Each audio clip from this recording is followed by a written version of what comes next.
హల్లెలూయా హల్లెలూయా. చదువుకుందాం పరిశుద్ధ గ్రంథంలో 139వ కీర్తన మొదటి వాక్యాన్ని మనము ఈ పునరుద్ధాన ఆరాధనలో ధ్యానం చేసుకుందాం. ఇక్కడ ఒక భక్తుని గురించి, దేవుళ్ళలో ఉన్న గొప్పతనం గురించి, మానవుల్లో ఉన్న ఒక ఉద్దేశం గురించి ఇక్కడ వాక్యము రాయబడి ఉంది. కాబట్టి ఈ వాక్యాన్ని మనము తెలుసుకునే కొన్ని విషయాలు తెలుసుకొని మనం బలపడదాం. చదువుదాం. యెహోవా నీవు నన్ను పరిశోధించి తెలుసుకొని ఉన్నావు. నేను కూర్చుండుట నేను లేచుట నీకు తెలియను. నాకు తలంపు పుట్టక మునిపే నీవు నా మనసు గ్రహించి ఉన్నావు. నా నడకను నా పడకను నీవు పరిశోధించి ఉన్నావు. నా శరీరాన్నిటిని నీవు బాగుగా తెలుసుకొని ఉన్నావు. చాలు, త్వరగా చదువుకుందాం. వాక్యంలో మనం చూస్తే ఇక్కడ ఏమన్నాడంటే, యెహోవా నన్ను గూర్చి బాగుగా తెలుసుకొని ఉన్నావు. ఎవరిని గూర్చి చెప్పాలి? ఎవరిని గూర్చి? ఎవరిని గూర్చి? మానవుని గూర్చి. చూడండి, ఒక మనుషుని గురించి ఒక మనుషుడు పరిశోధించడు. ఏదో సందర్భం వస్తే తప్ప, ఏదైనా సందర్భం బట్టి కానీ, లేకపోతే వారి మధ్యన వీరి మధ్యన స్నేహాన్ని బట్టి కానీ, లేకపోతే రక్త సంబంధం బట్టి కానీ, ఇలాంటి పరిస్థితిని బట్టే ఒక మనిషికి ఒక మనిషి అర్థం చేసుకుంటారు. స్త్రీగా, పురుషుడిగా, కొన్ని కొన్ని ఇబ్బందుల్లో, కొన్ని కష్టాల్లో, కొన్ని నిందల్లో, కొన్ని సందర్భాల్లో వారు జ్ఞాపం చేసుకుంటారు. అయ్యో పలానా వ్యక్తి నా ఫ్రెండు, ఇలా పలానా బాధ కలిగి ఉంది, మనం ఏం చేయలేకపోతున్నాం, కాబట్టి ఎలాగైనా వాళ్ళు మనం సహాయపడాలి, స్నేహానికి అర్థం అని స్నేహితుల్లో కొంతమంది అర్థం చేసుకునేవాడు ఉంటారు. అలాగే రక్త సంబంధులుగా ఒక అన్నయ్య పెద్దవాడు, కొన్ని పరిస్థితుల్లో బాగోపోయినా తమ్ముడు ఆలోచిస్తూ ఉంటాడు.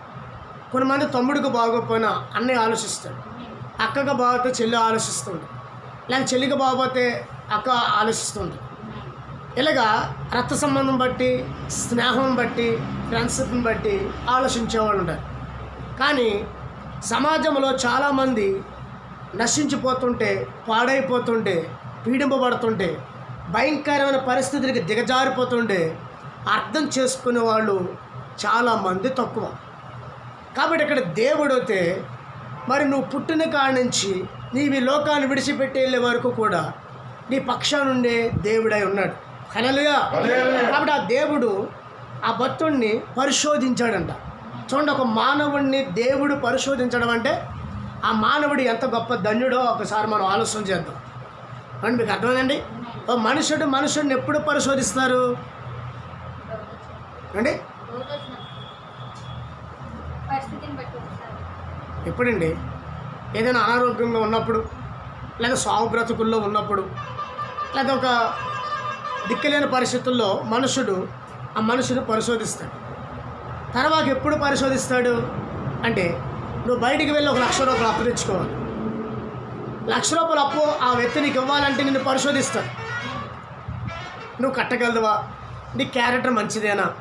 నీకేం ఆస్తులు ఉన్నాయి? నువ్వేమి ఇవ్వగలదు? అనుకున్న టైం ఇవ్వగలదువా అని నిన్ను పరిశోధిస్తాడు. కానీ మీకు అర్థమైందండి? ఒక మనిషి దగ్గర మనం అప్పు తెచ్చుకోవాలండి. లేదు ఇంకొక వ్యక్తి ఎవరు పరిశోధిస్తాడు అంటే, నువ్వు ఓ రైతు దగ్గరికి వెళ్ళి పని చేసుకుంటూ ఉన్నప్పుడు, ఆ రైతు దగ్గర నువ్వు పని చేస్తున్నప్పుడు నువ్వేం చేస్తావు? నువ్వు మామూలుగా పని చేసుకుంటూ ఉంటావు. కానీ అక్కడ రైతు పరిశోధిస్తాడు. ఏంటది? ఈ వ్యక్తి బాధ్యత గల పని చేస్తున్నారా, లేకపోతే యాక్షన్ చేసి నటించి పని చేస్తున్నారు?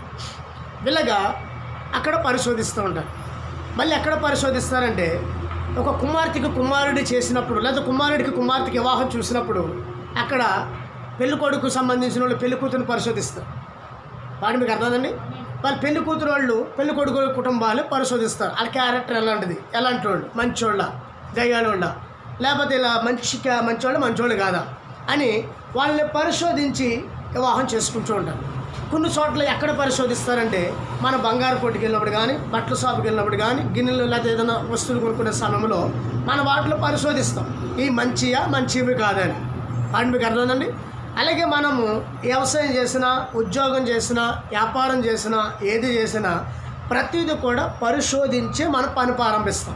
ఒక ఇల్లు కట్టుకున్నా పరిశోధిస్తాం, ఆ స్థలం మంచిదా, ఏ మూల కట్టాలి, ఏ మూల ఎలా ఉండాలి, ఇవన్నీ మనం పరిశోధించి ఎందుకు కట్టుకుంటాము అంటే దానివల్ల ఏ సబ్ర ఆ వ్యక్తికి రాకూడదు, ఏ కీడు ఆ వ్యక్తికి రాకూడదని. ఇక్కడ దేవుడు కూడా ఎందుకు పరిశోధిస్తూ ఉన్నాడంటే మనుషుడు బుద్ధి ఎలాంటిదో దేవుడికి తెలుసు, మనుషుడు నడవడికి ఏంటో దేవుడికి తెలుసు.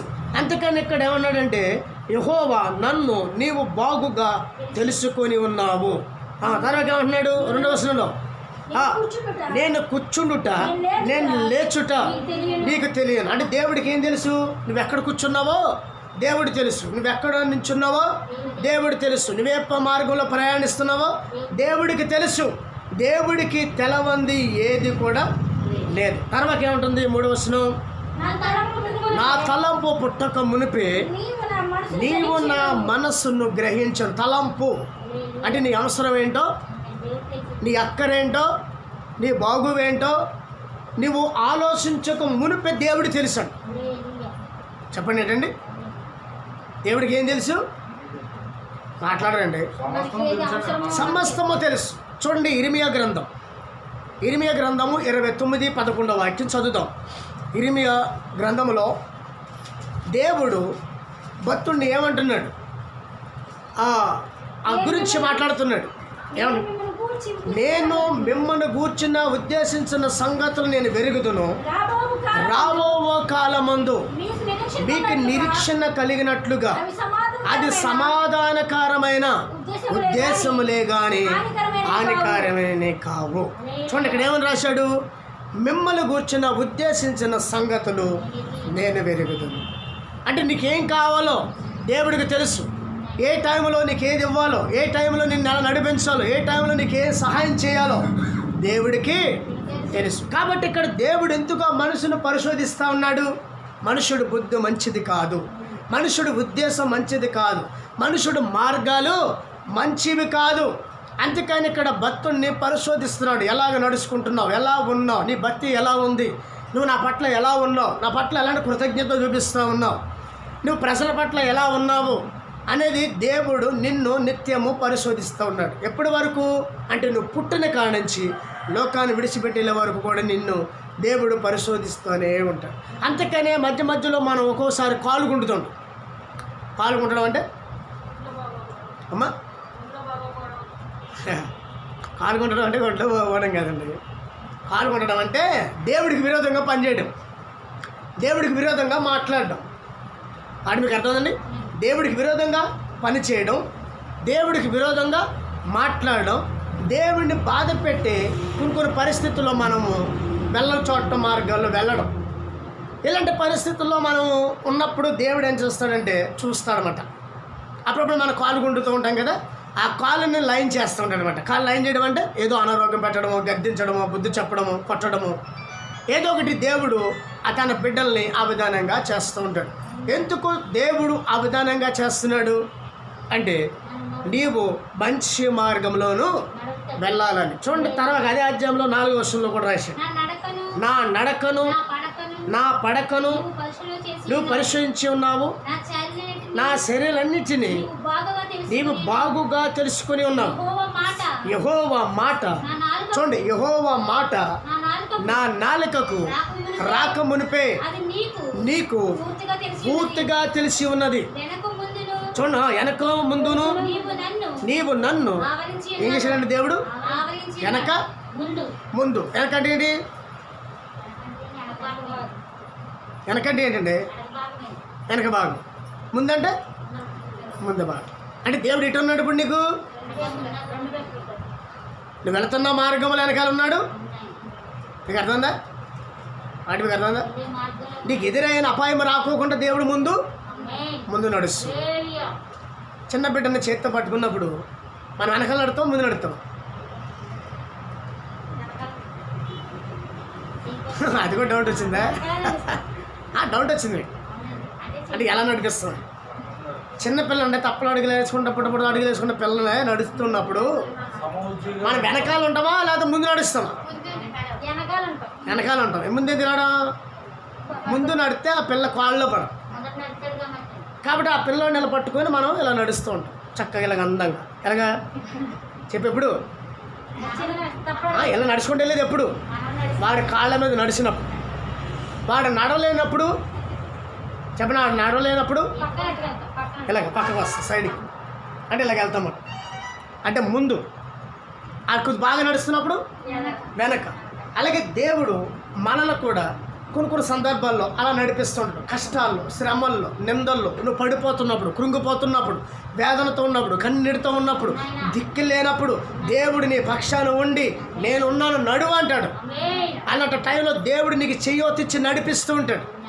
నువ్వు బాగున్నప్పుడు, సంతోషంగా ఉన్నప్పుడు, నువ్వు ఆనందంగా ఉన్నప్పుడు, తృప్తిగా ఉన్నప్పుడు, అన్ని విషయాల్లో చక్కగా ఉన్నప్పుడు, సంపూర్ణ ఆరోగ్యం కలిగి ఉన్నప్పుడు దేవుడు వెనకాల ఉంటాడు. ఎందుకంటే నీకు అప్పుడు ఎవరు తోడక్కర్లేదు.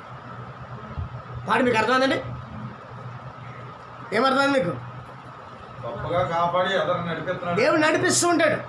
నీ ఆపత్తుల్లో వెనకాల ఉంటాడు. ఎందుకంటే ధైర్యపరుస్తాడు. చూడండి, ఎవరన్నా చనిపోయినప్పుడు, ఆ చనిపోయిన వారు వేడిస్తున్నప్పుడు మనం పలకరించడానికి వెళ్ళినప్పుడు ఏం చేస్తాం? ఎలాగా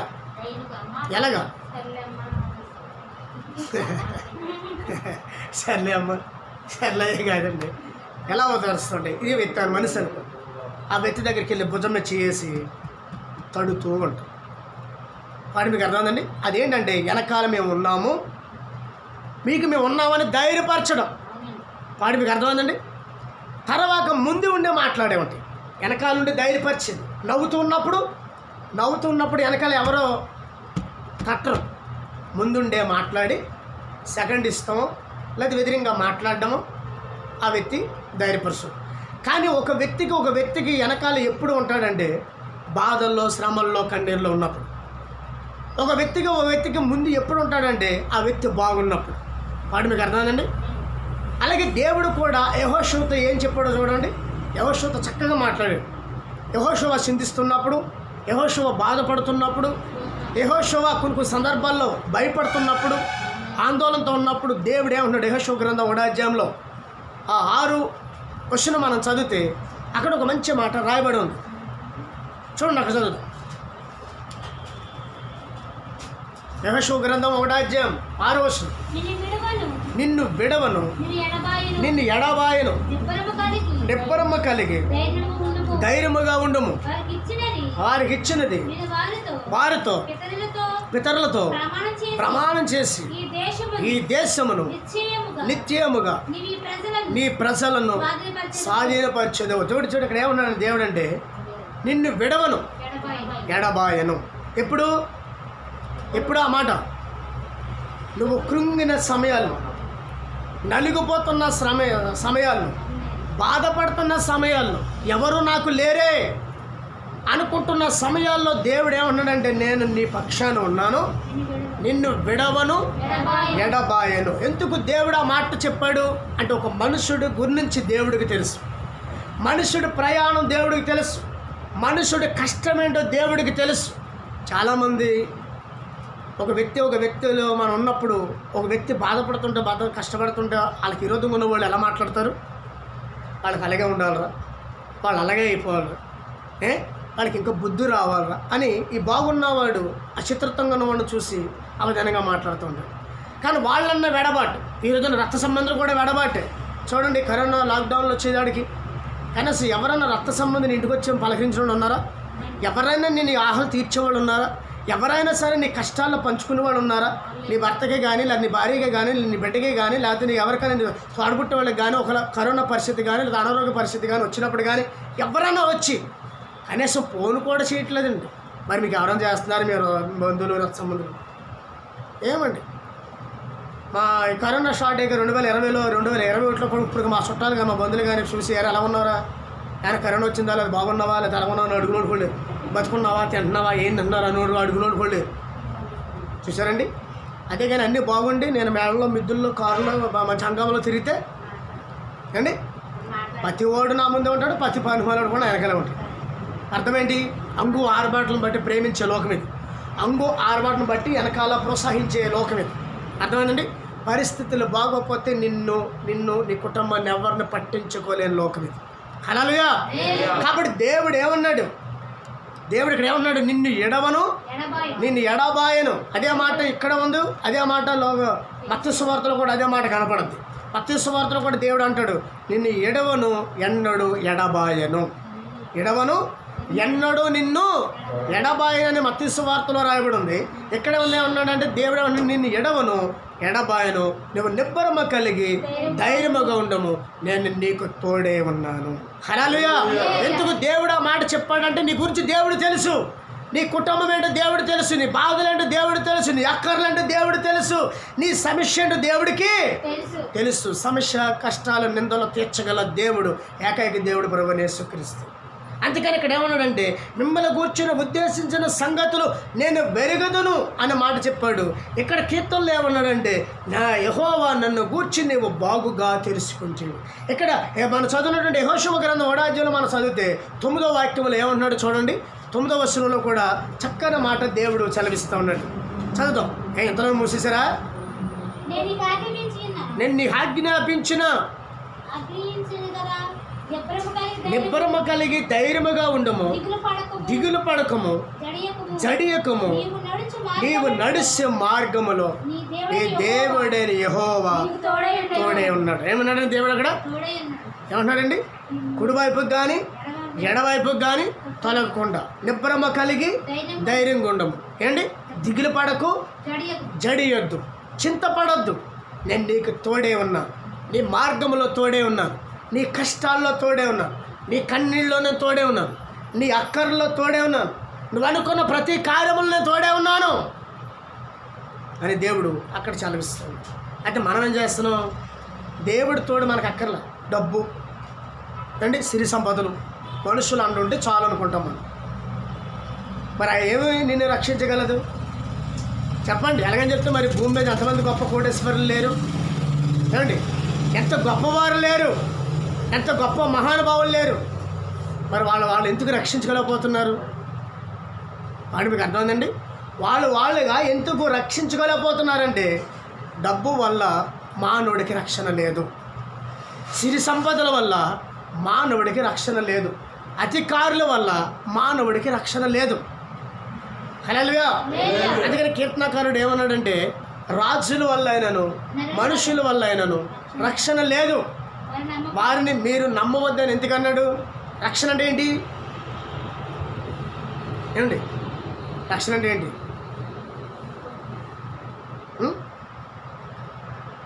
రక్షణ అంటే ఏంటి? ఎలా చదువుతున్నారండి?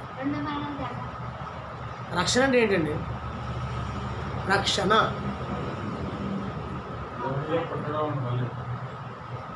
మరి చెప్పండి, ఎవరో ఆన్సర్ వాళ్ళు చెప్పచ్చు. రక్షణ అంటే ఏంటి?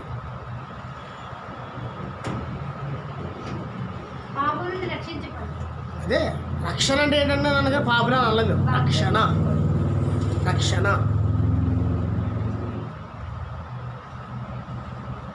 రక్షణ అని అర్థం.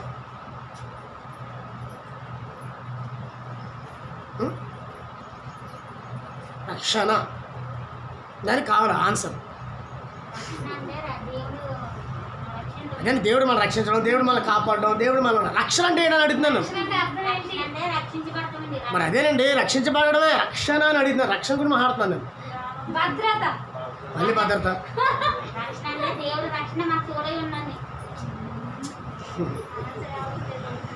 అండి. రక్షణ అంటే అర్థమైందండి. రక్షణ అంటే దానికి అర్థం ఏంటంటే దేవుడే నీకు తోడే ఉన్నాడని అర్థం. రక్షణ అంటే ఇంకా నీకు ఏ కీడు రాకుండా నీ మీద ఉన్న ప్రతి భారాన్ని తీసేసాడు. వాటి మీకు అర్థందా? నీ మీద ఉన్న పాపం, నీ మీద ఉన్న శాపం, నీ మీద ఉన్న మరణం, నీ మీద ఏర్పడే ప్రతిదీ దేవుడు తీసేసాడు కాబట్టి నువ్వు రక్షించబడ్డావు. ఆ రక్షణ ఎవరంటే దేవుడే అన్న, ఆయనే రక్షకుడు. అర్థమైందండి? రక్షణ అంటే రక్షించండి, రక్షకుడే దేవుడు. అందుకని కీర్తనకారుడు ఏమన్నాడంటే యెహోవా నాకు వెలుగు రక్షణ ఉన్నాడు అంటే రక్షించేవాడే దేవుడు. ఆ రక్షణ నీకు తోడే ఉంది. అందుకనే నిన్ను గురించి ఆయనకి అన్నీ తెలుసు. ఏ టైంలో నిన్ను రక్షించాలో, ఏ టైంలో నిన్ను కాపాడాలో, ఏ టైంలో నిన్ను ఆదుకోవాలి. రక్షణ అంటే దేవుడే ఉన్నాడు. హల్లెలూయా. ఆ రక్షించేవాడే నీకు దేవుడు. ఏ అపాయము నీ యొద్దకు రాకుండా, నిన్నుకు ఏ కీడు రానివ్వకుండా అందుకే నా రక్షణ నీకు తోడే ఉంచానన్నాడు. ఏమన్నాడు? ఈ గావు చేత నిన్ను తృప్తిపరచెదను, నా రక్షణ అతనికి చూపెదను. నా రక్షణ అతనికి చూపెదను. అర్థమైందండి? నా రక్షణ అంటే చెప్పండి, నా రక్షణ అతనికి చూపెదను అంటే నువ్వెక్కడున్నా కానీ క్షేమంగా ఉండగలదు. అందుకనే యెహోషువతో దేవుడు అదే మాట్లాడాడు. నీ వెళ్ళే మార్గములో నేను నీకు తోడై ఉండును, నీకు తోడై ఉంటాను. ఏమన్నాడు? తోడై ఉంటాను. కాబట్టి ఎందుకు తోడై ఉంటాను? ఆయన రక్షించేవాడు కనుక, ఆ రక్షకుడే దేవుడై ఉన్నాడు కనుక. హల్లెలూయా, హల్లెలూయా. రక్షకుడు అనగా అభిషేక్తుడు, క్రీస్తు అనగా అభిషేక్తుడు, రక్షకుడు అనగా క్రీస్తు అనగా రక్షకుడు. ఇలాగ కొన్ని పదాలు ఉంటాయి, కొన్ని అర్థాలు ఉంటాయి. ఆ అర్థాలను మనం ఎప్పుడు కూడా తీసుకుంటాం. అప్పుడే అర్థండి. చెప్పండి. క్రీస్తు అనగా అభిషేక్తుడు, యేసు అనగా రక్షకుడు. అర్థమైందండి? యేసు అనగా రక్షకుడు, క్రీస్తు అనగా. అందుకనే ఏలై అనగా మీకు ఒక్కొక్క కుమారుడు పుట్టాను అని చెప్పాడు లేదా? తర్వాత ఏమన్నాడు అండి? ఏలై అనగా మనందరి కొరకు ఒక రక్షకుడు పుట్టాను. ఆయనే రక్షకుడు, ఆయన రక్షించేవాడు, ఆయనే దేవుడు. ఆ దేవుడు నీ గురించి తెలుసు. ఆ దేవుడికి నీకు ఆయనకి అన్నీ తెలుసు నీ గురించి. ఆ దేవుడికి నీకులో ఉన్న ఉద్దేశాలన్నీ, నీలో భారమంతా ఆయనకి తెలుసు. అందుకని ఏమన్నానంటే నీ చింత యావత్తు యెహోవా మీద మోపము. ఇప్పుడు మనం 90కి వద్దాం, అదే కీర్తనలోకి వద్దాం. 139 కీర్తనలో తర్వాత ఏమన్నాడు? 5వ వచనం, ఇట్టు తెలివి మాకు మించినది నాకందరు, నీ ఆత్మ నుండి నేను ఎక్కడికి పోదును, నీ సన్నిధి నుండి నేను ఎక్కడికి పారిపోదును. నేను ఆకాశం ఎక్కును, నువ్వు అక్కడ ఉన్నావు. నేను పాతాళ మందు పడుకున్నాను, నువ్వు అక్కడ ఉన్నావు. నేను ఎక్కువ రెక్కలు సముద్ర దిక్కునములో నివసించినను, అక్కడ నీ చెయ్యి నన్ను నడిపించే, నీ కుడి చెయ్యి నన్ను పట్టుకుని, అంధకారము నన్ను మరుగు చేయి. నాకు కలుగు వెలుగు రాత్రి వల్ల ఉండునని నేను అనుకుని ఎడల చీకటైనను నీకు చీకటి కాకపోవును. రాత్రి పగటి వేళ నీకు వెలుగుగా ఉండును, చీకటి వెలుగు నీకు ఏకరీతిగా ఉన్నది. నా అంతర్యములను నీవే కలగజేసి, నా తల్లి గర్భము నుండి నన్ను నిర్మించేవాడు నీవే. నీవు నన్ను కలగజేసిన విధానం చూడగా భయము ఆశ్చర్యం నాకు పుట్టి ఉన్నది. చేసాడు ఎవరు? దేవుడు. ఏమన్నాడు అక్కడ 13వ వచనంలో? తల్లి గర్భములో నన్ను నిర్మించిన వాడు నీవే. అంతే కదండి. ఒక తల్లికి ఓ బిడ్డ గురించి అన్నీ తెలుసు, తెలిసే తెలీదా? ఓ తండ్రికి ఆ బిడ్డ గురించి అన్నీ తెలుసు, తెలిసే తెలీదా? మరి మీకేంటి తెలియదు? ఇప్పుడు మా బిడ్డలకి ఏం కావాలో మీకు తెలుసా? తల్లిదండ్రుల స్థానంలో ఉన్నారు. ఇప్పుడు తల్లిదండ్రులు కాదు, సర్లే తల్లిదండ్రుల స్థానంలో ఉన్నాను అనుకోండి, పిల్ల తండ్రో లేదా పెద్దనానో. అది ఒక కన్న బిడ్డ, నా బిడ్డ గురించి, నా బిడ్డల గురించి మీకు ఎందుకు తెలియదు? ఆ లెక్కలు మీకు ఏం తెలియదు. మీ బిడ్డ గురించి మీకే తెలుసు, మరి వేరే వాళ్ళ బిడ్డ గురించి మీకు ఎందుకు తెలియదు?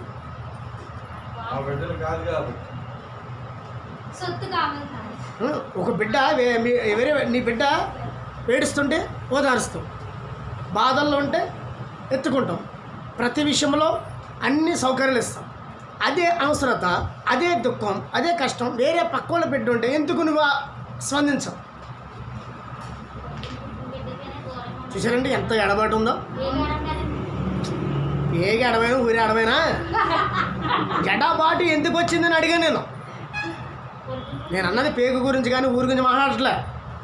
ఆ బుద్ధి అంటే మనలో ఉన్న బుద్ధి, మనలో ఉన్న విధానం, ఆ ప్రేమ, ఆ కృతజ్ఞత, ఆ ఆతృత, ఆ టెన్షన్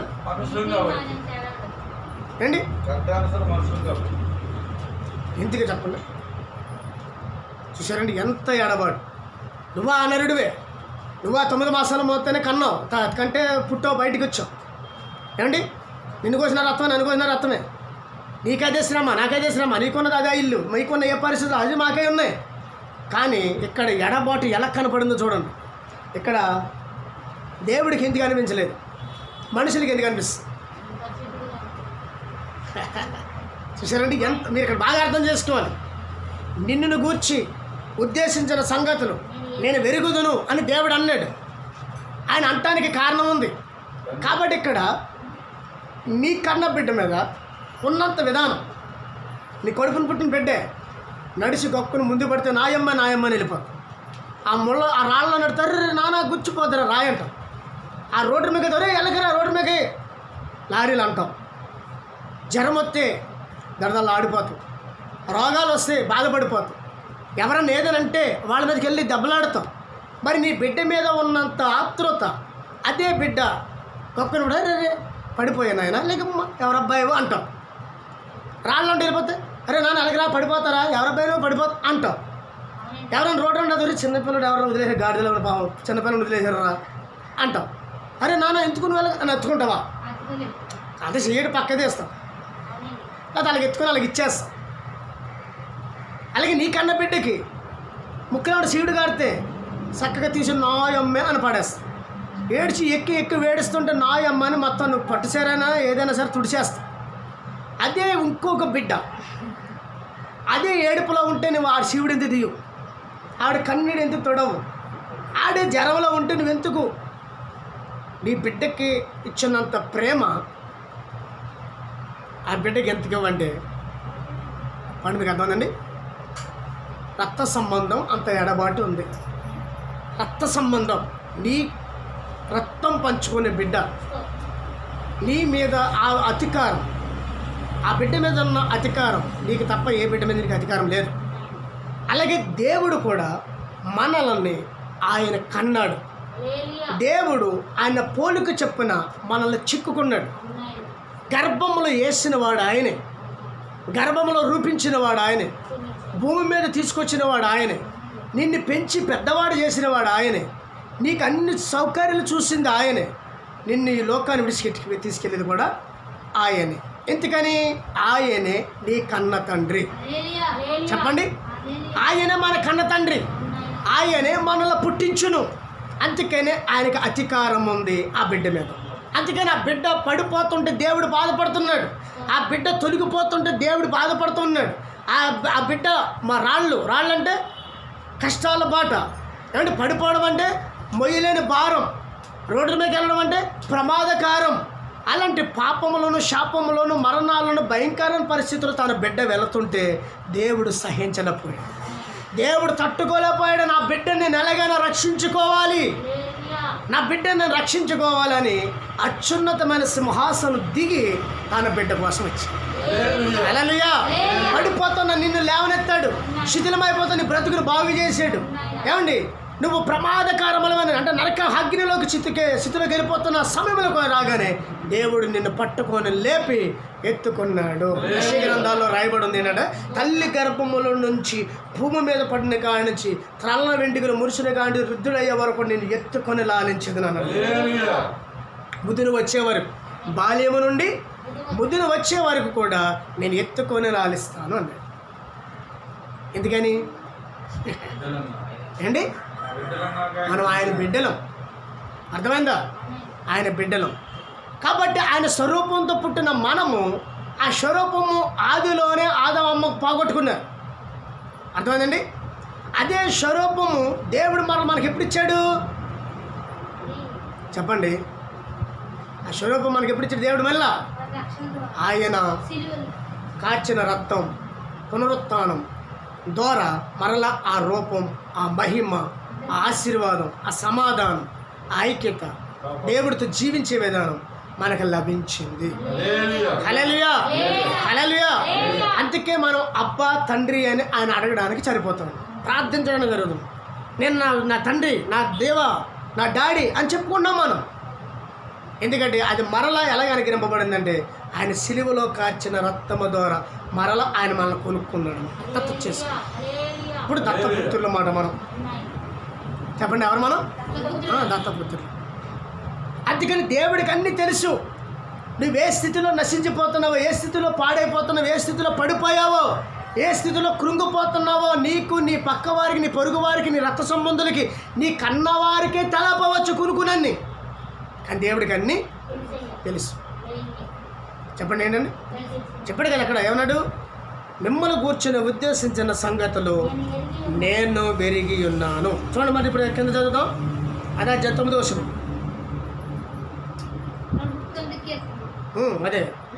అదే 14 వచనం. నీవు నన్ను కలుగజేసిన విధానము చూడగా భయమును ఆశ్చర్యము పుట్టుచున్నది. అందును బట్టి నేను నీకు కృతజ్ఞతాస్తుతులు చెల్లించుచున్నాను. ఏంటమ్మా? నీ కార్యమును. ఏం కార్యమండి? నీ కార్యము ఆశ్చర్య కార్యం. చెప్పండి, నీ కార్యము ఎందుకు ఆశ్చర్య కార్యము? ఆయన ఎందుకు ఆశ్చర్యపోయాడు కలుగు చేసే విధానం? ఎందుకు? ఆయన కలుగు చేసే విధానం చూడగా భయం ఎందుకు పుట్టింది? ఆశ్చర్యం ఎందుకు పుట్టింది? ఏమండి? మరి ఆశ్చర్యం కదా సృష్టిలో మానవుడు 9 మాసాలు అమ్మ కడుపులో ఉండడం, మళ్ళీ తర్వాత భూమి మీదకి రావడం, వాడిని వెతకడం, యవనంలోకి రావడం, ఏమండి, మరి తర్వాత పెద్ద అరకులోకి రావడం, పెళ్లి చేసుకునడం, పిల్లలు కానడం. అసలు ఇదంతా ఎంత ఆశ్చర్యం అండి. ఏమండి? మరి 2 కళ్ళు, ఏమండి, 2 చెవులు, ఏమండి, ముక్కు, చేతులు, కాళ్ళు, వేళ్ళు దేని దానికి పనిచేసేలాగా దేని దానికి పనిచేస్తాయి. ఏమండి?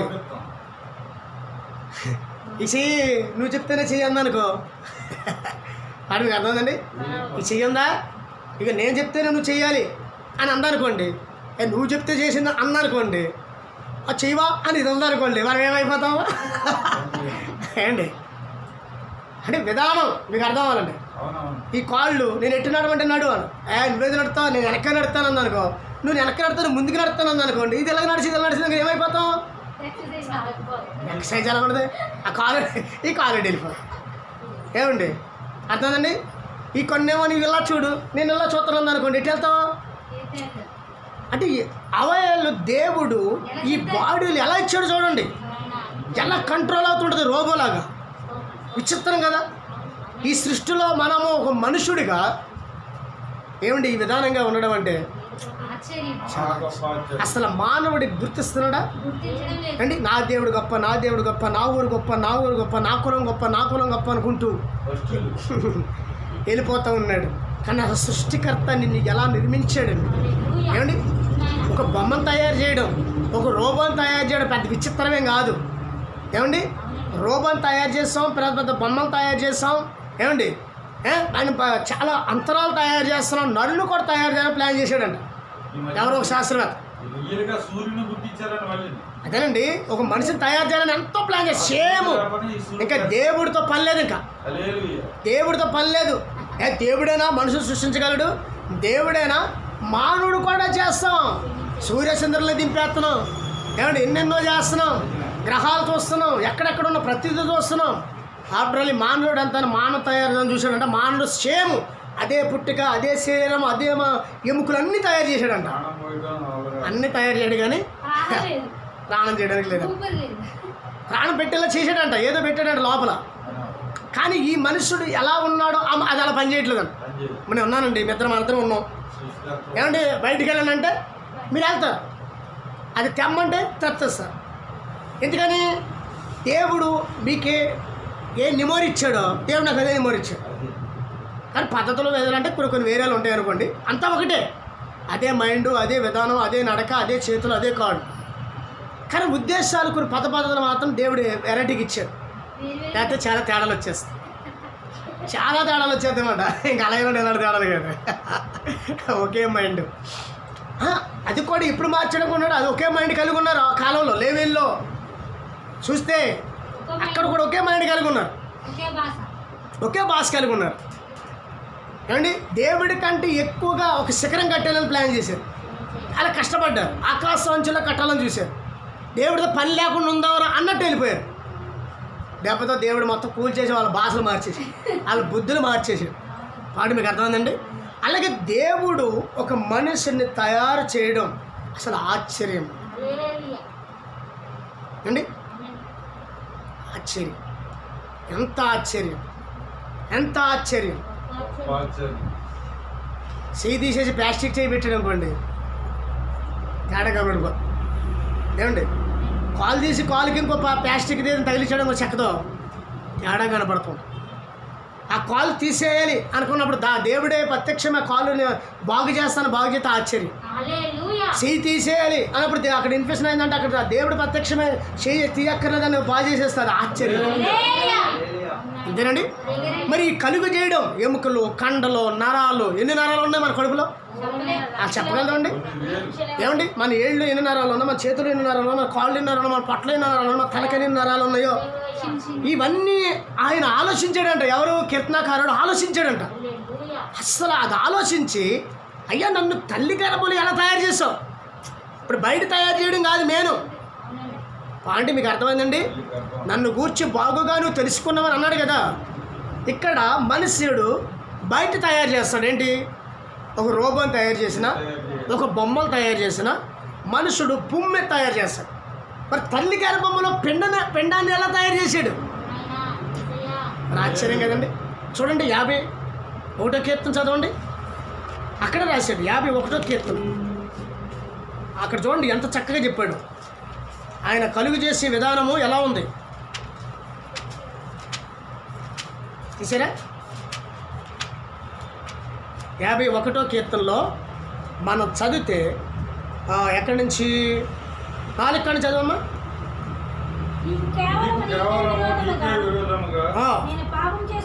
పాపము చేసి ఉన్నాను, నీ దృష్టి ఎదుట నేను చెడుతనం చేసి ఉన్నాను. కావున ఆజ్ఞ ఇచ్చినప్పుడు నీవు నీతిమంతుడుగా అగుపడదు, తీర్పు తీర్చినప్పుడు నేను పాపములో వినమ్మా పాపములో పుట్టినవాడిని, పాపములోనే నా తల్లి గర్భము ధరించును. నీవు అంతరంగములలో సత్యము కోరుచున్నావు, అంతరంగమున నాకు జ్ఞానమును నేను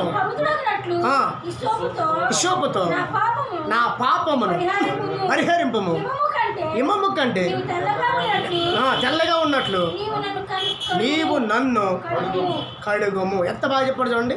అంతరంగము, అంతరంగం అంటే అంతరంగములో నన్ను ఏం చేశాడు అన్నాడు అంటే గర్భములో, తల్లి గర్భములో ఉన్నప్పుడే ఇక్కడ రాశాడు చూడండి. ఇక్కడ ఏమన్నాడు వాడు? మీకు అర్థమైందమ్మా? 5వ వచనం, పాపములోనే నేను పాపములో పుట్టినవాడిని, పాపములోనే నన్ను తల్లి గర్భమును ధరించును. నీవు అంతరంగములో సత్యము కోరు. అంతరంగం అంటే మొత్తం బాడీ. అంటే ఎక్కడున్నాడు మానవుడు? గర్భములో ఉన్నప్పుడే ఆ మానవుడు ఎలా ఉండాలో, ఆ మానవుడు ఎలా జీవించాలో, ఆ మానవుడు ఎలా ఉంటే ఆయనకి ఇష్టమైన బిడ్డగా ఉంటాడో గర్భంలో ఉన్నప్పుడే దేవుడు తన గురించి జ్ఞానాన్ని అన్నీ అనుగ్రహించాడు. హల్లెలూయా. కాబట్టి నేను పాపములో పుట్టినవాడు కనుక ఇమ్మమ్మ కంటే తెల్లగాను ఇషోపుతో నన్ను కడుగుము, ఇషోపుతో నన్ను కడుగుము, ఇమ్మమ్మ కంటే తెల్లగా నన్ను మార్చుము అని ప్రార్థన. అంటే ఇప్పుడు మన తల్లి ఎక్కడ కండ మనల్ని? పాపములో పుట్టినవాడిని, పాపములోనే నా తల్లి గర్భమును ధరించింది. పాపంలో ఉండగానే నా తల్లి నన్ను గర్భము ధరించింది. అదే మాట ఇక్కడికి మన 119వ కీర్తనలోకి వచ్చేదానికి ఆశ్చర్యం వేసిందంట ఆయనకి. మీకు అర్థమైందండి? ఇక్కడ 51లోనేమో నేను పాపములో పుట్టిన వాడిని అనుకుంటూ వచ్చేసాడు. తర్వాత 139వ కీర్తనలో మనం 15 వాక్యములకు 16 వాక్యంలోకి వచ్చేదానికి అక్కడ ఏమంటున్నాడు? అసలు ఎంత క్లారిటీగా చెప్పాడు చూడండి. నా తల్లి గర్భములోనే నన్ను నిర్మూలం ఏమా సరిగ్గా చదువు, అటుగోలుగా చదువు. నిర్మించి ఉన్నావు. నా తల్లి గర్భములోనే నన్ను నిర్మించాడు. దేవుడు ఎలా నిర్మించాడు చెప్పండి? అందుకే నేను గురించి దేవుడికి అన్నీ తెలుసు. నువ్వు వాళ్ళ దగ్గరికి వెళ్ళి వీళ్ళ దగ్గరికి వెళ్ళి ఆళ్ళు కాలు పట్టుకుని నేను కాలు పట్టుకుని బతిమాలక్కర్లే అండి. కరోనా ఉందని భయపడక్కర్లే, మరణాలు వచ్చేది నేను భయపడక్కర్లే. దేవుడి చిత్తం లేకుండా దగ్గరికి ఏ రోగం రాదు. రోగం వచ్చిందంటే దేవుడు ఆజ్ఞాపించడని అర్థం. అది అర్థందా? మరణం వచ్చిందంటే దేవుడు ఆజ్ఞించడం అని అర్థం. పరిస్థితులు బాగోలేదంటే దేవుడు ఆజ్ఞించాడు. అది నీకుగా రాలేదు. అది అర్థమైందా? నీకుగా వచ్చిందంటే అది దేవుడు పంపుతేనే వస్తుంది. ఎందుకని? మనుషుల క్రియలను బట్టి దేవుడు అది సాక్ష్యం యోబు గ్రంథంలోనే, అదే సాక్ష్యం ప్రకటన గ్రంథంలో ఉంది. వాటి మీకు అర్థమైందండి?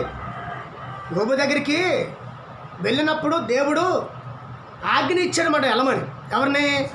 సాతాను. తెగులు కూడా బబులో దేశానికి దేవుడే ఆజ్ఞ ఇచ్చాడు. ఎందుకని?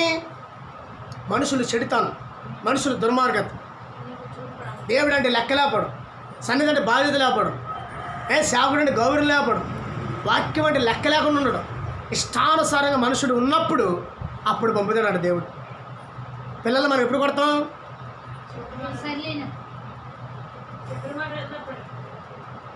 ఎన్నిసార్లు కొట్టారండి మా ఆనందం? మీరు చెప్పిన మాట బోల్డ్ సార్లు వెళ్ళలేదు. ఎప్పుడు కొడతారంటే బాగా విసికించి విసికించి విసికించి బాగా కోపం వచ్చారు. చూసారా? మన బైక్ పాడేసింది ఏంటనుకున్నారా? అదే మళ్ళీ చెప్తానంటే ఆ బైక్ గురించి. ఆ బైక్ ఎంత పాడేసానంటే కొన్ని కారణాలు ఉన్నాయి. ఒకటి, సంఘంలో దేవుడి విరోధంగా పనిచేయడం ఒకటి, అనుకున్న కార్యాలు సక్రంగా లేపడం ఒకటి. అర్థమైందండి? ఏదైనా చేద్దామంటే ముందుకెళ్ళలేని బలహీనత, తట్టుకోలేనంత బాధ, తట్టుకోలేనంత రోదన నాలో వేదన ఉంది, మొయ్యలేనంత భారం గుండె వేదన నాలో ఉంది. అందుకని దేవా నా గుండె నాలో వేదన పొందుతుందని భక్తుడు ఎందుకు ప్రార్థించాడు? ఇవన్నీ మైండ్లోకి రాగానే ఒకేసారి మనకు ఎలా ఉంటుందంటే పొయ్యి మీద పాలు ఒకేసారి పుసుకుని ఎలా పొంగుతాయో మళ్ళీ కోపం కూడా అలా పొంగు. ఇవన్నీ మైండ్ ఒకదాని వల్ల కోపం రాదు. ఏ నరుడికి, స్త్రీకైనా పురుషుడికైనా కోపం వచ్చిందంటే ఇవన్నీ మైండ్లోకి వచ్చేస్తాయి ఒకేసారి. తట్టుకోలేనంత కోపం వస్తుంది. వాటి మీకు అర్థమైందండి? దాన్ని ఎందుకు దాన్ని అలా పడవేసిందంటే ఆ కారణాలు ఉన్నాయి. తర్వాత అది కూడా నాకు ఇబ్బందిగా ఉందని చెప్పి దాన్ని తీయడం జరిగింది. అలాగే దేవుడికి కూడా ప్రతిదానికి కోప్పడ్డం, ప్రతిదానికి కోప్పడి శిక్షించేలాగుంటే భూమి మీద మనం ఎప్పుడో తుడిచేసాం. అందుకనే 130 కీర్తనలో రాశాడనమాట, యెహోవా దోషములు కనిపెడితే భూమి మీద ఎవడని నిలవగలడు. యెహోవా యందు భయభక్తులు కలిగి ఆయన దగ్గర నిలబడితే ఆయన దగ్గర క్షమాపణ దొరుకును. అర్థమైందండి? దేవుడు మనల్ని క్షమిస్తూ ఉన్నాడు, ప్రేమిస్తూ ఉన్నాడు. రోగం నీ దగ్గరికి వచ్చిందంటే నువ్వు దేవుడికి ఎంత బాధ పెడితే రోగం నీ దగ్గరికి వచ్చింది. దేవుడిని నువ్వు ఎంత బాధ పెడితే మరణం దగ్గరికి వచ్చింది. దేవుడు నువ్వు ఎంత బాధ పెడితే సమస్యల దగ్గరికి వచ్చింది. దేవుడు నువ్వు ఎంత కృంగ చేస్తే, దేవుడు నామాన్ని నువ్వు ఎంత అవమానపరిస్తే ఈరోజు నీ పరిస్థితి దిగజారిపోయింది. ఒక్కసారి నువ్వు ఆలోచించు. అయినను నరులు నిన్ను చూసి యాలం చేయొచ్చేమో కానీ, నీ వాళ్ళే నిన్ను చిన్న చూపు చూడొచ్చేమో కానీ, నీ రక్త సంబంధులే నిన్ను త్రోసివేచ్చేమో కానీ దేవుడు విడిచిపెట్టేవాడు కాదు. అంత గొప్ప దేవుడు మన దేవుడు. హల్లెలూయా, హల్లెలూయా. అందుకని చూడండి ఎంత బాగా రాశారు. అదే మాట మీరు చూపిస్తారు. చూడండి, హోషేయ గ్రంథం 6వ అధ్యాయం 1వ వచనం చదువుతాం, మీకే అర్థమవుతుంది. ఆ హోషేయ గ్రంథంలో ఏమని సెలవిస్తున్నారు? చదువు. హోషేయ గ్రంథము 6వ అధ్యాయం 1వ వచనం, మన యెహోవా యొద్దకు మరలుదాము రండి. చూడండి, మరలుదాము రండి. ఆయన మనల్ని చీల్చివేసెను, ఆయనే మనల్ని స్వస్థపరచెను, ఆయనే మనల్ని కొట్టెను, ఆయన మనల్ని బాగు చేయను. చూడండి, ఆయనే మనలను కొట్టేవాడు, ఆయనే మనల్ని చీల్చేవాడు, ఆయన మనల్ని బాగు చేసేవాడు. అర్థమైందండి? కొట్టేవాడు, చీల్చేవాడు, బాగు చేసేవాడు. అర్థమైందండి? తర్వాత చదువు. 2 దినములైన తర్వాత ఆయన మనలను బ్రతికించెను, మనం ఆయన సమూహమందు బ్రతికినట్లు 3వ దినమున ఆయన మనలను స్థిరపరిచెను. యెహోవాను కూర్చున్న జ్ఞానమును సంపాదించుకుందాము రండి. యెహోవాను కూర్చున్న జ్ఞానమును సంపాదించుకుని ఆయనను అనుసరించుదాము రండి. ఉదయమున తప్పక వచ్చితిరని ఆయన ఉదయించెను, వర్షము వలె ఆయన మన వద్దకు వచ్చెను, భూమిని తడుపునట్లు తొలకరి వర్షముతో కడవర్షము ఆయన మన వద్దకు వచ్చాను. ఎంత బాగా రాశారు చూసారా? అంటే నీ ఆపదలో ఉన్నప్పుడు, నీ శ్రమల్లో ఉన్నప్పుడు వర్షం ఎప్పుడు వస్తుంది? వర్షం ఎప్పుడు వస్తుంది? అందరికీ ఆన్సర్ వస్తుంది అన్నమాట. వర్షం ఎప్పుడు వస్తుందంటే వర్షాకాలం. అది మనం కొద్దిగా ఎటకారంగా తీసుకుంటాం అంతే. ఎండ ఎప్పుడు వద్ది? ఎండాకాలం. అది కూడా ఎటకారంగా తీసుకుంటాం. మంచు ఎప్పుడు పడుద్ది? శీతాకాలం. అది కూడా ఎటకారంగా తీసుకుంటాం. కాబట్టి ఏంటంటే ఏ సీజన్లో ఏది పంపాలో దేవుడు తెలుసు. అదండి శీతాకాలము టైంలో ఎండాకాలం పెట్టాడు అనుకోండి ఏంటి, వర్షాకాలం టైంలోనూ చలికాలం పెట్టాడు అనుకోండి, ఈ భూమి మీద ఏ మనుషుడు సక్రంగా జీవించలేడు. ఆగదు. దేవుడికి తెలుసు మాట ఏ టైంలో ఏది అనుగ్రహించాలో దేవుడికి తెలుసు. హల్లెలూయా, హల్లెలూయా. వర్షం ఎప్పుడు పడద్దంటే నీకు నీ పంట చేతికి వచ్చే కాలం ఎప్పుడైతే ఉందో ఆ టైంలో దేవుడు ఆ వర్షాన్ని పంపిస్తాడు. నీ పంట పండాలి, నీవు బాగుండాలి. ఏమండి, సమాజంలో ప్రతి వ్యక్తి సక్రంగా ఉండాలంటే అదే కాలంలో దేవుడు దాన్ని పంపిస్తాడు. తర్వాత ఎండ ఎప్పుడు వేయాలో ఆ కాలంలో దేవుడు ఆ వెండను పంపిస్తూ ఉంటాడు. ఆ వెండ వల్ల నీకు కొన్ని సౌకర్యాలు ఉన్నాయి. ఏంటి సౌకర్యాలు? ఏంటి, ఎండలప్పుడు బాగా ఎండలప్పుడు నువ్వు కొన్ని సౌకర్యాలు ఉంటాయి నీకు. ఒకటి ఏమండి, దుప్పట్లో బాట్లో అన్నీ బాగా ఉతుక్కొని ఆరాలంటే బాగా ఎండ కావాలి. ఏంది, సరిగ్గా నీవు బట్టలు బంతలు గింతలు మొత్తం ఉతికేసాక అప్పుడే మొబ్బెట్టేసి 2 రోజులు వదలదు అనుకోండి, ఏం చేస్తావు? ఎండ లేదని తిట్టుకుంటాం. అర్థమైందండి? తిట్టుకోవాలి అలాగే. మరి అదే ఎండాకాలము పచ్చళ్ళు పట్టుకుంటాం. అదే ఎండాకాలం ఏంటి అది? నేను అన్నది వర్షాలు కోత మీరు మాట్లాడలేదండి బాబు. ఎండలో మీకు ఇచ్చిన సౌకర్యాలు అడుగుతున్నాను నేను. బట్టలు ఉతుక్కోవడానికి, తర్వాత చెప్పండి, పచ్చళ్ళు పట్టుకోవడానికి, కారం పట్టుకోవడానికి, ఒడియాలు పట్టుకోవడానికి, మిరగా బజ్జీలు పట్టుకోవడానికి, ఏమంటే అన్నీ పట్టుకోవడానికి. అలాగే నీవు పండించిన పంటని విస్తరించబడాలంటే ఆ ఎండాకాలం కావాలి. అర్థమైందండి? నువ్వు పండించిన పంటను స్టాక్ పెట్టుకున్నదంతా కూడా ప్రజలకు వెళ్ళాలి అంటే ఈ యాసకాలాన్ని దేవుడు మనకు అనుగ్రహించి ఉన్నాడు. అయితే 3 కాలాల్లో కూడా యాసకాలం పెడితే ప్రమాదం, 3 కాలాల్లో కూడా వర్షాకాలం పెడితే ప్రమాదం, 3 కాలాల్లో కూడా శీతాకాలం పెడితే ప్రమాదం. ఏ కాలంలో ఏది కావాలో దేవుడికి తెలుసు. అదే మాట ఇక్కడ చెప్పాడన్నమాట. అర్థమైందండి? నువ్వు దిగజారిపోతున్న సమయాల్లో, నువ్వు కష్టాల్లో ఉన్న సమయంలో, నువ్వు కృంగిపోతున్న సమయంలో దేవుడు నిన్ను విడిచిపెట్టేవాడే కాదు. కాబట్టి ఈ మధ్యలో ఏం చేస్తాడంటే తన్నుతాడు, పడతాడు, చీల్చుతాడు, బాధలు పెడతాడు. అలాంటి టైంలో నీవు దేవుడి ఎద్దకు వచ్చి నిలబడితే నువ్వు ధన్యుడు. నిలబడాలి. అదే అంటున్నారు వాళ్ళు. రండి, యెహోవా ఎద్దకు వెళ్దాం రండి. యెహోవా అనగా సర్వాంతరి దేవుడు. ఆయన దగ్గరికి వెళ్దాం రండి. ఆయనే మనల్ని చీల్చును, ఆయనే మనల్ని కొట్టెను, ఆయనే మనల్ని బాగు చేయను, ఆయనే మనల్ని స్వస్థపరచును, ఆయనే మనల్ని బ్రతికించును, ఆయనే మనల్ని స్థిరపరచును. ఆ స్థిరపరిచింది ఎవరు చెప్పండి? అంతేగాని అన్నమాట శిథిలమైపోయిన జీవితాన్ని స్థిరపరచగల దేవుడు. పాడైపోతున్న గృహాల్ని తిరిగి కడతానన్నాడండి. మనల్ని శిథిలమైపోతున్న జీవితాల్ని, పాడైపోతున్న జీవితాల్ని, కృంగిపోతున్న జీవితాల్ని, అడుగంటిపోతున్న జీవితాన్ని మరలా తిరిగి కట్టగల దేవుడు ఆయనే. అసాధ్యం, నా వల్ల కాదన్న దాన్ని సాధ్యముగా చేయగలవాడు మన దేవుడు. అర్థమైందండి? కాబట్టి దేవుడికి అన్నీ తెలుసు, అన్నీ తెలుసు. డాక్టర్కి అన్నీ తెలుసు అనుకుంటాం మేము. ఏమండి డాక్టర్లకి తెలవంది, శాస్త్రవేత్తలకు తెలవంది, వైద్యుడికి తెలవంది, నాయకులకి తెలవంది, లోకంలో ఎవరికి తెలవంది దేవుడికి తెలుసు. ఎందుకంటే దేవుడు పరమ జ్ఞాని, సర్వజ్ఞాని, ఆయనే గొప్ప దేవుడు.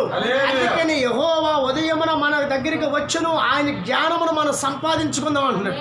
ఆయన జ్ఞానం, దైవ జ్ఞానాన్ని మనం సంపాదించుకోవాలి. ఇప్పుడు ఏం కావాలి మీకు? దేవుడి జ్ఞానం కావాలి, సిరి సంపదలు కావాలి.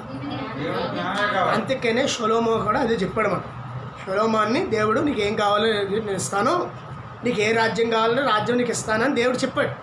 అప్పుడు సొలొమోను ఏమన్నాడు, ప్రభా మొత్తం ఎన్ని దేశాలు ఇచ్చామంటే ఇచ్చేస్తాడు. ఆయన ఓపిక ఉండాలి కానీ ఎన్ని దేశాలు ఇమ్మని ఇస్తాడు దేవుడు. ఆయన పాలించే ఓపిక ఉండాలి కానీ, అర్థమేనండి. అంతేకాని ఇక్కడ సొలొమోను, అయ్యా నాకు కావాల్సింది అది కాదు కానీ నాకు దైవ జ్ఞానం కావాలి, జ్ఞానం, నీ జ్ఞానం కావాలని అడిగాడు. ఎందుకు అడిగాడు? ప్రజలను వేలాలి, పరిస్థితులన్నీ గుర్తించాలి, ఏమండి, ఒక జడ్జిగా న్యాయం తీర్చాలి, ఇవన్నీ చేయాలి. ఎప్పుడైతే దేవుడు తనకి జ్ఞానాన్ని ఇచ్చాడో అక్కడ సొలొమోను మొదట క్రియ చేశాడన్నమాట. ఆయన పరిపాలనలో మొదట క్రియ అని చెప్పండి, వెనకనోళ్ళు చెప్పండి. ఆయన జ్ఞానాన్ని పొందుకొని రాజ్యంలోకి వచ్చి రాజ్యాన్ని పొందుకొని అధికారిగా సింహాసనం మీద కూర్చున్నప్పుడు ఆయన మొదట క్రియ అని చెప్పన, ఒక బిడ్డ పుట్టింది. ఎవరికి? సొలొమోనుకి కాదు, ఒక ఆవిడికి ఒక బిడ్డ పుట్టింది. హాస్పిటల్లో పెడతారు కదండి. అయితే ఇంకొక ఆవిడ బిడ్డ చనిపోయింది. అయితే ఇప్పుడు ఈ కన్నా బిడ్డ తల్లి ఏమైందంటే కొంచెం మైబుల్లోకి వెళ్తుంది కదా, బిడ్డని కన్నా. ఆవిడ ఏం చేసిందంటే ఆ బిడ్డను తీసేసుకుంది. అలా అర్థం చేసుకుంది. అంటే అక్కడ స్టోరీ వేరు, ఇక్కడ నేను మీకు చెప్పేది వేరు అండి. అయితే ఆ బిడ్డ నా బిడ్డ అంటుంది. ఎవరు? తల్లి అంటే వేరే తల్లి. ఈ కన్న తల్లి నా బిడ్డ అంట. మరి కన్న తల్లి నా బిడ్డ అంటే పెద్ద ఆశ్చర్యం అక్కర్లేదు, అది రూల్, ఎవరైనా ఒప్పుకోండి. కన్న తల్లి కానిది నా బిడ్డ అంటే ఎలా? ఏమండి,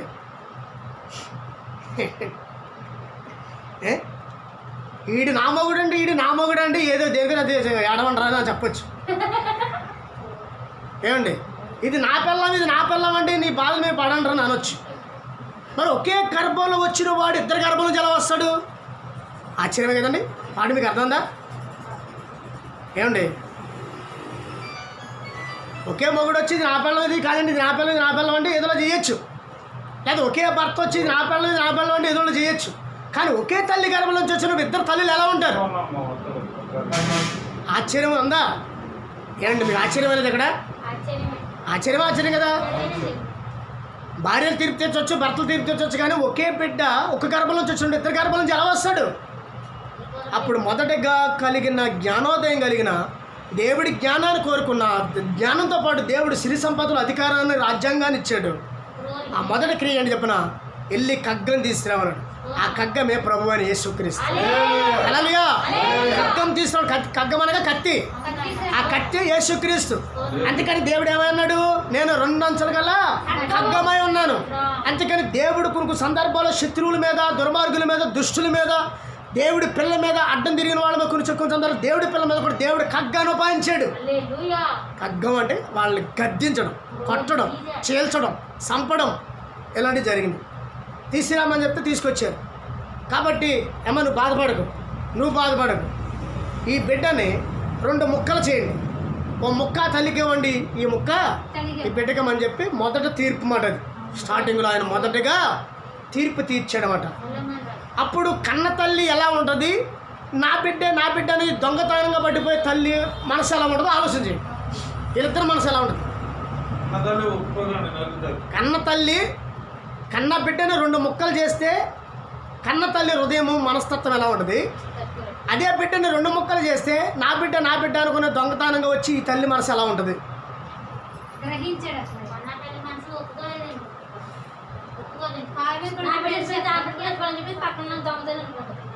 అందరూ ఓడిపోతున్నారు. మీరు నా బిడ్డ కాదండి. 9 మాసాలు మోసిన తల్లి బాధ వేరు అండి. ఆ బిడ్డ ముసోడైన కానీ ఆ తల్లికి బిడ్డలాగానే కనపడతాడు. ఆ బిడ్డ చెడిపోయినా ఆ తల్లికి మంచి బిడ్డగానే కనపడతాడు. ఆ బిడ్డ శిథిలమైన స్థితిలో ఉన్న ఆ తల్లికి ఆ బిడ్డలానే కనిపిస్తుంది. ఆ బాధ అలాంటిది, ఎంతో వేడిస్తుంది. అయ్యా నా బిడ్డ.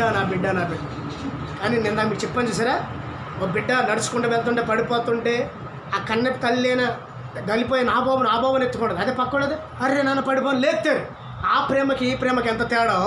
ఈ ఇద్దరు తల్లుల్లో కన్న తల్లి ఏముందో తెలుసా? అయ్యా నా బిడ్డను సంపద సర్లే అక్కడే ఇచ్చేయండి, ఎక్కడుంటే నా బిడ్డ క్షేమంగా ఉంటే చాలు, నా తల్లి ఎంతో వేడిసి రోదలు పొందింది, పాదాలు పట్టుకుంది. దైవజనుడి పాదాలు పట్టుకొని నా బిడ్డను సంపద ఇచ్చేయండి, ఎక్కడున్న క్షేమంగా ఉంటే చాలా ఉంది. అదే ఆత్రుత ఈ తల్లిలో రాలేదు. అదే జ్ఞానోదయం. అర్థమైందా? దేవుళ్ళు మనం బలపడాలంటే, సమాజంలో మనం చక్కగా తిరగాలంటే, మన ప్రతి విషయంలో కూడా బాగుండాలంటే, నరకాగ్ని జయించాలంటే, లోకాసుని జయించాలంటే, పరలోకం వెళ్ళాలంటే మన జ్ఞానం పనిచేయదు, దైవ జ్ఞానం కావాలి. అందుకనే సామెతలు 3:7 అన్నాడు, నేను జ్ఞానిని కాదని మీరు అనుకోవద్దు, యెహోవా యందు భయభక్తులు కలిగి చెడుతాను మీరు దూరపరచుకోండి, అప్పుడే మీ దేహానికి ఆరోగ్యం, ఎముకలకు శక్తువా కలుగును. అర్థమైందండి? కాబట్టి ఇక్కడ దేవుడికి అన్నీ తెలుసు. ఏం తెలుసు చెప్పండి? గుర్తుకుంది చదవమ్మా, టైం అయిపోయింది. చదువు 15 నిమిషం.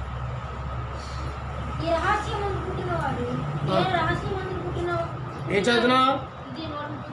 139 చదువు. రహస్యమందు పుట్టినవాడిని భూమి యొక్క అగాధ స్థలములలో విచిత్రముగా నిర్మించుచున్నాడు, నాకు కలిగిన ఎముకలను నీకు మరుగై ఉండలేదు. నేను పిండమనై ఉండగా నీ కన్ను నన్ను చూసెను. నియమించబడిన దినములలో ఒక్కటైన కాకమునిపే నా దినములన్నీ నీ గ్రంథములో లిఖితములాయను. దేవా, నీ తలంపులు ఎంత ప్రియమైనవి, వాటి ఎంత గొప్పది, వాటిని లెక్కించదా అనుకుంటున్నా అవి ఇసుక కంటేను లెక్క ఎక్కువైనను. నేను మేలుకుంటున్నా ఇంకను నీ యొద్దనే ఉందును. దేవా, నీవు భక్తిహీనులు నిత్యముగా సంహరించదు. నరహంతకులారా నా యొద్ద నుండి తొలగిపోయి వారు దురాలసులతో నిన్ను గూర్చి పలుకుదురు. మోసపుచ్చుటకే నీ నామమును బట్టి ప్రమాణం చేయదు. యెహోవా నీ దేశించేవారిని నేను దేశించను కదా, నీ మీద లేచివారిని నేను అసహించుకున్నాను కదా. వారి యందు నాకు పూర్వద్వేషం కలదు. వారిని నాకు శత్రువులుగా భావించుకున్నాను. దేవా, నన్ను పరిశోధించి నా హృదయమును తెలుసుకును. నన్ను పరీక్షించి నా ఆలోచనను నీకు ఆవిష్కరమైన మార్గము నా యందు ఉందేమో చూడము, నిత్య మార్గములో నడిపించు. అర్థమైందండి? దేవుడి పిల్లమైన మనము ఎలా నడవాలో, ఎలా నడుచుకోవాలో, ఏ విషయంలో ఎలా ఉండాలో ఈ వాక్యము స్పష్టముగా మనకి తెలియపరుస్తుంది. కాబట్టి ఎలా పడితే అలా ఉండడం, ఎవరితో పడితే అలా స్నేహాలు చేయడం, దేంట్లో పడితే దాంట్లో తలబెట్టడం, దాంట్లో కాలు పెట్టమనుకోండి, దేవుడు నిన్ను శత్రువుగా చూస్తాడు. దేవుడిని బాధ పెట్టే పనులు ఏమైనా ఉన్నాయా? అక్కడ అన్నాడు కదా, దేవా నీ నామమును నిన్ను బాధ పెట్టే ఆవేశపరిచే ఏమైనా ఉంటే నాలో తీసేపు. నీకు ఇష్టం లేని మార్గంలో నేను వెళ్తానేమో, అది నన్ను తప్పించు, నీ మంచి మార్గంలో నడిపించని ప్రార్థన చేస్తున్నాడు. మీకు ఈ వాక్యం కానీ అర్థం కాకపోతే ఇంటికి వెళ్ళి మరొకసారి చదువుకోండి. ఈ 139వ కీర్తన మొదటి నుండి లాస్ట్ వరకు మీరు చదువుకుంటే దేవుడు నిన్ను ఎలా నిర్మించాడు, నీ పట్ల ఎలాంటి ఉద్దేశం కలిగి ఉన్నాడు, ఎలాంటి మార్గాల్లో దేవుడు నిన్ను నడిపించాలనుకున్నాడో, దేవుడు నువ్వేం అవ్వకుండా ఎంత బాగుండాలని దేవుడు కోరుకున్నాడో, దేవుడు నీ పట్ల ఎంత ప్రేమ, కృతజ్ఞత, ఏమండి జాలి, దయ కలిగి ఉన్నాడో ఆ వాక్యమును బట్టి నీకు అర్థమవుతుంది. ఏమని నరులు కాదని మనం పుట్టించు, దేవుడే మనల్ని పుట్టించు. గర్భఫలం యెహోవా ఇచ్చిన బహుమానం. తల్లికి గర్భఫలం ఇచ్చింది దేవుడు, ఆ పిండాన్ని బయట తీసుకొచ్చింది దేవుడు, అది గొప్పవారిని చేసింది దేవుడు. అందుకని యెషయా గ్రంథం 3వ అధ్యాయంలో పిల్లలు పెంచి గొప్పవారిని చేసేది, అన్నీ చేసేది ఆయనే, కాపాడేది ఆయనే, దీవించేది కూడా ఆయనే. మరి దీన్ని బట్టి మీకు ఏమర్థమైంది? దేవుడికి అన్నీ తెలుసు. ఒక కన్న తల్లికి కన్న తండ్రికి బిడ్డల గురించి అన్నీ తెలుసు. పుట్టిన కాడ నుంచి లోకాన్ని విడిచిపెట్టి వెళ్ళే వరకు కూడా ఆ తల్లికి అన్నీ తెలుసు. ఆ బిడ్డ బాధపడుతున్నాడంటే ఎంత బాధపడుతున్నాడు, ఆ బిడ్డ ఏడుస్తున్నాడు ఎందుకు ఏడుస్తున్నాడు, ఆ బిడ్డ పేసి పెడుతున్నాడు వాడికి ఏం కావాలో, ఏమండి ఆ బిడ్డని ఎలా పెంచాలో, ఎలా చదివించాలో, ఆ బిడ్డకి ఎలాంటి మంచి వివాహం చేయాలో, ఆ బిడ్డకి ఎలాంటి ఆస్తులు అంతస్తులు సమకూర్చాలో ఆ తల్లిదండ్రులకి తెలిసినట్లుగా మన పరమ తండ్రి, మన సర్వోన్నతుడైన దేవుడు, మన గొప్ప దేవుడికి అన్నీ తెలుసు. హల్లెలూయా. ఆయన అన్యాయస్తుడు కాదు. దేవుడు ప్రార్థన చేసుకున్నాను. ప్రభువా నన్ను బలపరచు. నన్ను గురించి బాగుగా తెలుసుకున్నాను. నేను చెడిపోయిన వాడిని, పాపములు ఉన్నవాడిని, భయంకర పరిస్థితులు ఉన్నవాడిని. నన్ను జ్ఞాపం చేసుకున్నాను.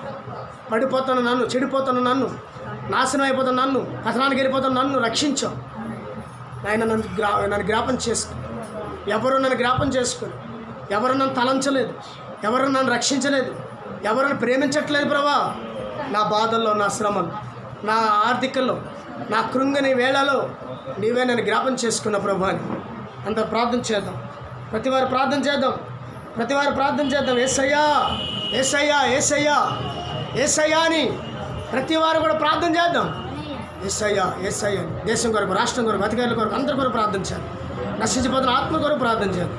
ప్రతి బిడ్డ కొరకు ప్రార్థన చేద్దాం. ప్రతి బిడ్డ కొరకు ప్రార్థన చేద్దాం. ప్రతి బిడ్డ కొరకు ప్రార్థన చేద్దాం. సంఘం కొరకు ప్రార్థన చేద్దాం. సహవాసం కొరకు ప్రార్థన చేద్దాం.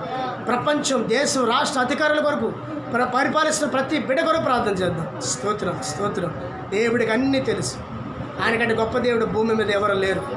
ఆయనలాగా ప్రేమించేవారు, ఆయనలాగా కృప చూపేవారు, ఆయనలాగా ఆదరించేవారు, ఆయనలా రక్షించేవారు, ఆయనలాగా నడిపించేవారు, ఆయనలో కృప చూపేవాళ్ళు ఎవరు లేరు. ఆయనే మన ఆధారకర్త, ఆయన మన రక్షకుడు, ఆయన సర్వాధికారి. స్తోత్రం. ఆయనకు అన్నీ తెలుసు. నిన్ను కూర్చొని ఉద్దేశం సంగతులు ఆయనకి తెలుసు. నిన్ను గురించి అన్నీ తెలుసు దేవుడికి. ఆయనకి తెలవంది ఏదీ లేదు.